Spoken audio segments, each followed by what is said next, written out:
ইসলাম ধর্ম ব্যতীত অন্যান্য যত ধর্মগুলি আছে সকল ধর্মের ভিত্তি হলো কিসের উপরে?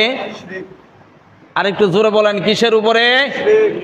ইসলাম ধর্ম ব্যতীত অন্যান্য যত ধর্ম রয়েছে ইসলাম ধর্মের দৃষ্টিকোণ থেকে প্রত্যেকটা ধর্মের ভিত্তি হলো শিরকে। বিধর্মীদের উৎসবে শুভেচ্ছা জানানোর ব্যাপারে কোরআন হাদিসের আলোকে ইসলামী ফতোয়া বিশারদদের মতে ইসলামিক ফতোয়া হলো এই যে, যেহেতু তাদের উৎসবগুলি শিরকি কর্মকাণ্ড এবং শিরকি বিশ্বাসের উপর ভিত্তি করে পরিচালিত হয়, আর মুসলমান হিসেবে আমাদের জন্য শিরিক থেকে নিজেদেরকে বাঁচিয়ে রাখা একান্তই অপরিহার্য। তাই বিধর্মীদের উৎসবের মাঝে শুভেচ্ছা জানানোর অর্থ হলো এটাই যে তাদের এই শিরকি কর্মকাণ্ডগুলিকে সমর্থন করা। জোরে বলেন, আরো জোরে বলেন নাউজুবিল্লাহ। আরো সহজে বুঝেন ছোট্ট করে, যদিও এটা রিলেটেড না, তারপরে একটা উদাহরণ মনে করেন বাংলাদেশের খেলা জিতছে, বাংলাদেশে খেলা জিতার পরে বাংলাদেশে আপনি লিখলেন অভিনন্দন টাইগার টিমস।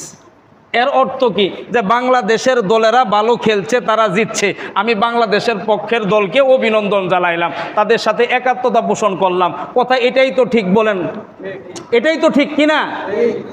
ঠিক সিমিলারলি অনুরূপভাবে তদ্রূপভাবে তাদের এই ধর্মীয় অনুষ্ঠানগুলিতে তাদেরকে শুভেচ্ছা জানানোর অর্থ হলো আপনারা যে শিরকি কর্মকাণ্ড করতেছেন, হ্যাঁ এটা ঠিক, আমি আপনাদের সাথে একমত। নাউজুবিল্লাহ বলবেন না? এটা হলো পরোক্ষ অর্থ। এজন্য ইসলামী শরীয়তের ফতোয়া হলো তাদের এই ধর্মীয় অনুষ্ঠানগুলিতেও যেন শুভেচ্ছা জানানো না হয়। এরপরে আসুন আরেকটু সামনের দিকে যদি যাওয়া হয়, এই বিধর্মীদের ধর্মীয় উৎসবের মাঝে যদি কোনো ব্যক্তি গিয়ে যায় অথবা না যাক, যদি এই বিধর্মীদের উৎসবের মাঝে এই উৎসবকে কোনো ব্যক্তি মুসলমানদের ধর্মের সমকক্ষ উৎসব মনে করে অথবা শিরকি কোনো কথাবার্তা বলে ফেলে, শিরকি কথাবার্তা কেমন? এটা কোনো পলিটিক্যাল অ্যাঙ্গেল থেকে বলতেছি না।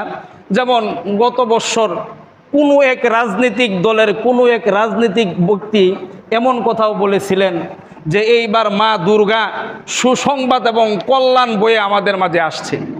নাউজুবিল্লাহ আপনারা বললেন না? আরেকটু জোরে বলেন। রাজনৈতিক দলের একজন হাই কমান্ড পর্যায়ের নেতা এই কথা বলেছিলেন যে এইবার মা দুর্গা আমাদের মাঝে খুশি, আনন্দ এবং কল্যাণের বার্তা